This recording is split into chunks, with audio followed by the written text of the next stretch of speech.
talk to kids all the time. They don't like school. They don't like teachers. They tell me all the time, I don't like the teachers. I don't like the school. And there's a reason they don't like it. We are not aware that you have a policies that's set up so that once a child is absent 2 times or tardy 3 times, they are now given a referral. After 2 referrals, they are now escalated to the next level. There's no positive reinforcement for anything. There's a great deal of negative. A lot of the discipline issues are being taken up with the money rather than going toward fine arts, which would keep kids interested in school. If your money's going toward the negative, not toward the positive, then the kids aren't going in the right direction, even though you may be spending what appears to be more money per child in a poor district. So that's a real problem. The federal money that the schools receive right now, especially with this No Child Left Behind conversation, which they started something called AYP, Annual Yearly Progress. You understand there's a double standard with that also, that a school can be passing the state standards and failing the national standards. You can actually have a school doing acceptable, above acceptable, almost exemplary work and still not be making annual yearly progress. So there's a balancing act that the schools have to look at when they start talking about, are we going to get the federal money? Are we meeting federal standards? But then when they start to fail AYP, the money flows down to help them. They have to do things like character development for kids, et cetera, et cetera. But the problem then is the school systems don't have character development programs that have any success tied to them. So you got to have a program in place, but they don't know what to do. They don't know what to put in place. So they've got to be able to do a character development issue or a plan, but there's nothing there that they can go back and say, well, we're getting something out of them. I find this to be the dichotomy of education in poor districts. Here's the bad part. If the kid does really, really well, your funding gets cut off. Therefore, you can't continue to do what you did to get them up to the point where they were doing really, really well. That's a problem. Because once you cut the funding off, if there was something that was working, then that goes away.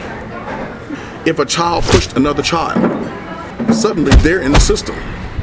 After 1 or 2 pushes, which is what kids do, the next thing you know, the child is in the alternative learning center, getting ready to go to juvenile justice, which is going to cost them a great deal of money because now the parents caught up in the legal system. And that's what happens. The education actually winds up being detrimental to a whole family. A lot of people are not aware that the parents are being made to pay a great deal of money that they themselves don't have, which keeps them digging out of a hole. And it's an upside. It's a catch-22 situation. I don't have the money.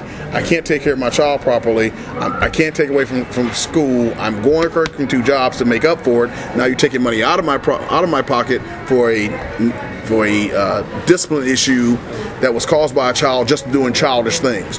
We're talking about the finances of a family. If you have a family that's living on $30,000 a year or less, you're taking 5% of their actual income. And by the way, $30,000 tax, that's before tax money.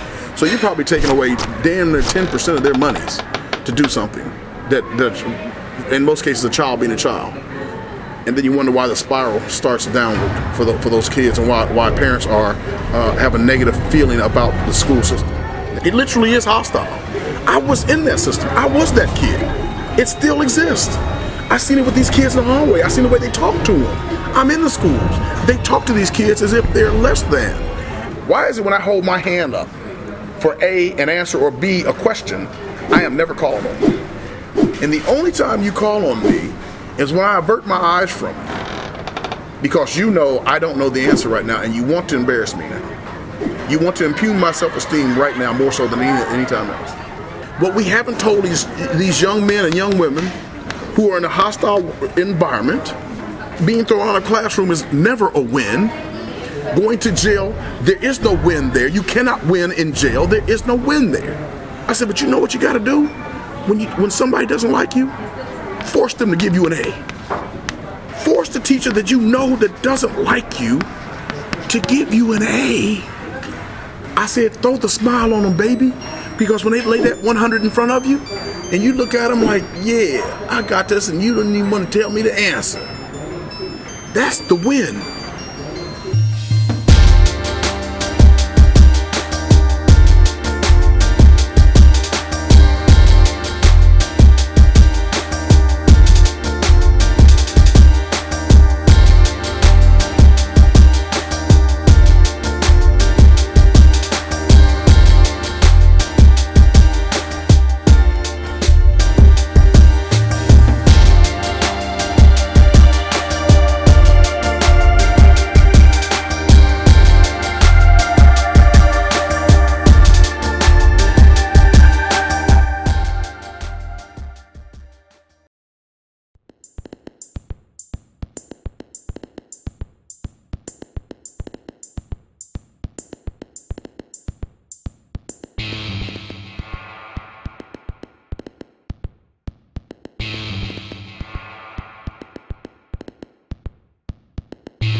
changed in the last couple of years is that we've had a complete turnaround in the approach to the accessibility of information. I think open education is a great thing. I think it'd be fantastic if more tertiary institutions or any institution embraced that open education policy. I think that Otago Polytech should be doing it and should lead the way.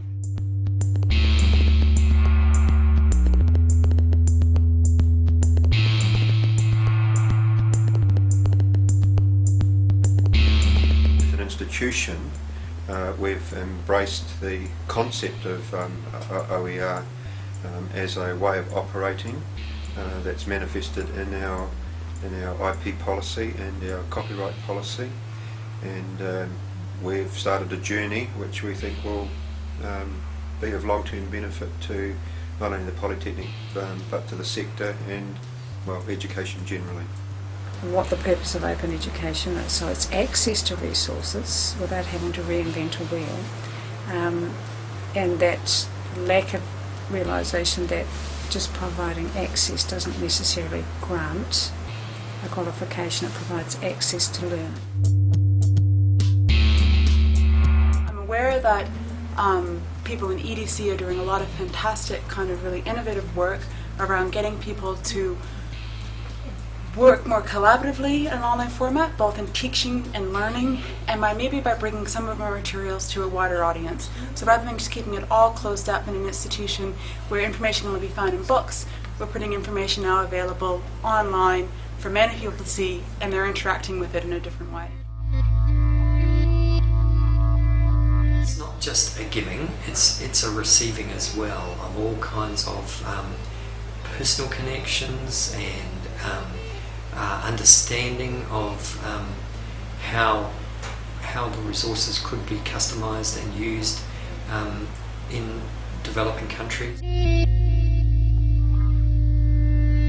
What I think people pay for is not so much the content of the knowledge. They pay for someone who can guide them into it. The other interesting thing is that wherever I've gone, people say to me, Otago Polytechnic, we know all about your efforts because of the work that we do on WikiEducator. We are well known for our work, and it is appreciated. And it's like a door opens wherever I go because of this work.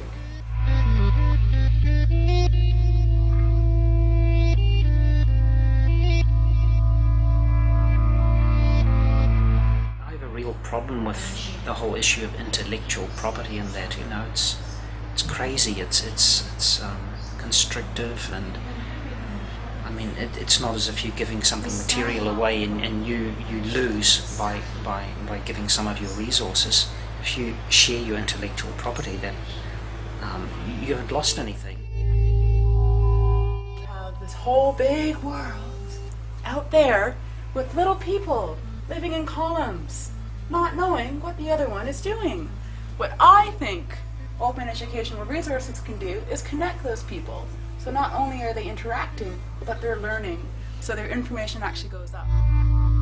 Now the emphasis on, you know, let's get the stuff out there, and it really is an exciting thing. We've had really good feedback about our policy about having open education resources available and being proactive in doing that, and we've actually had really good feedback just about some of the particular resources that we put on the internet and made available as well. If I want to find out through open education how to peel an onion, I can find that out 70,000 probably ways by purely doing a search on the net. So why shouldn't then someone find out how to peel an onion by Otago Polytechnic?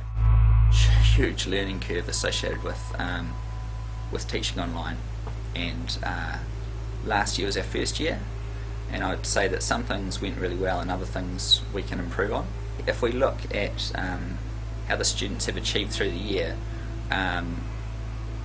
we've decided that overall they're ahead of the students in the previous year, and there's some areas where their learning is less and there's some where it's more, but overall we're pretty happy with the outcome.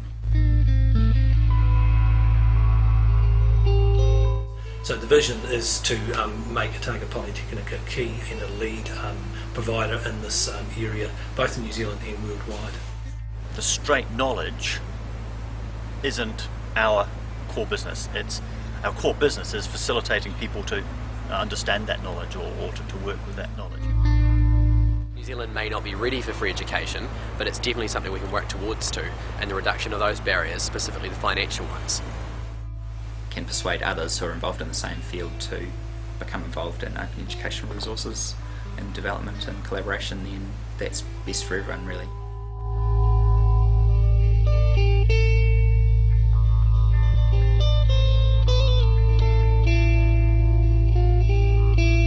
It's very easy to say, well, why should we hide what content that we generate? Let's make it freely available, and let's encourage people to use it and put back into the pot, so to speak. And I think that everyone ends up better off from a philosophy of that nature. People can come to learn to use it as a resource. And the greatest vision we can have is, through the concept of ako, is to teach and to learn. And so in teaching someone else, you learn a lot about yourself. And learning from someone else, you can pass on a new way of teaching. And so for me, that's what it provides, not just as a resource, but how we use it. Engaging with it and using it as a tool rather than a nuisance. I think my vision would be that there is as much as possible out there in an open forum, and that it's available to as many people as possible around the world. I'll create the stuff and leave it lying around, and then later on I'll see other people using that, and it's fine. That's where it should be.